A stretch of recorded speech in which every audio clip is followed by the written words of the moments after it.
Is there some evolutionary reason why we feed dogs kibble? Can we just feed the dang dog our leftovers already? Let's science this thing.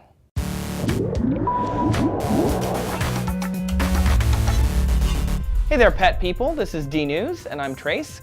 Dogs are probably the oldest domesticated animal, with mitochondrial DNA evidence suggesting that they split from wolves 100,000 years ago. At the time, humans didn't have a lot of extra food lying around, and would usually kill competing carnivores like wolves. Smaller, less aggressive wolves would likely scavenge nearer to human encampments, eating from trash piles and snatching leftovers. Over generations, humans purposefully fed the cuter, friendlier wolves, and we set ourselves on a path of domestication to create the dog. But if dogs evolved alongside humans, as evidence suggests, then they were eating the same things that we were eating. But today, Americans often avoid giving dogs people food. So what changed? In short, nothing. As dogs and humans grew together, we shared food, but as human society advanced and pet ownership grew, we couldn't simply feed them the table scraps from our cave anymore. Marcus Terentius Varro wrote a farming manual, which included advice for feeding working farm dogs. They ate barley bread soaked in milk and bones from dead sheep. During the Middle Ages, common families who needed work dogs fed them whatever was left over, so they were still following that ancient table scrap system. But by the 19th century, Empress Su Sai of China fed her dogs shark fins, quail breasts, and antelope milk. And the royalty of Europe was feeding their pups roast duck, cakes, and candies. The rich got kind of cray when it came to their puppy chow. During the Industrial Age, dog food started to show up in the West as the middle class prospered. As they cost both money and time, pets were considered a luxury item, and people wanted to show off their climbing of the socioeconomic ladder by purchasing a prime pooch. Entrepreneurs learned that these nouveau canonophiles needed help to feed their new friends. And in the 1850s, James Spratt of Cincinnati invented dog biscuits from wheat, beetroot, and vegetables bound with beef blood. Yum.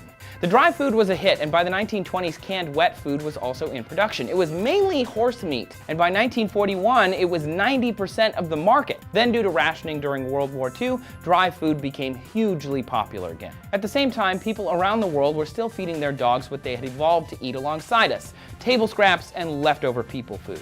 In the 1960s, to protect and grow their giant industry, though, the Pet Food Institute, a lobbying group for pet food, campaigned the American people by funding scientific studies and running radio and TV ads touting the dangers of table scraps. Thus, we begin to shy away from feeding dogs the same things that we ourselves were eating.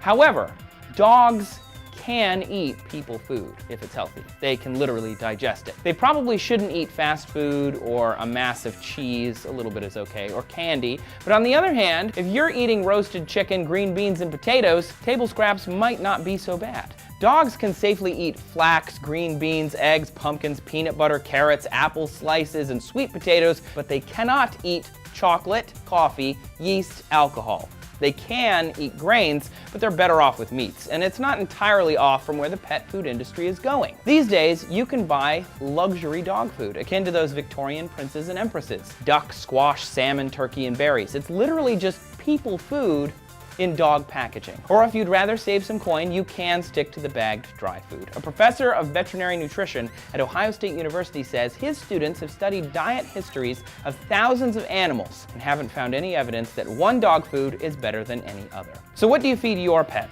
Tell us in the comments, and be sure you click subscribe to get more science news every day of the week. Hey, and if you like this shirt that I've got on right here, you can check out dnews/sciencebro, and you can buy this and a bunch of different others. You got a shirt idea? Why don't you let us know? We're on Facebook, Twitter, Google+.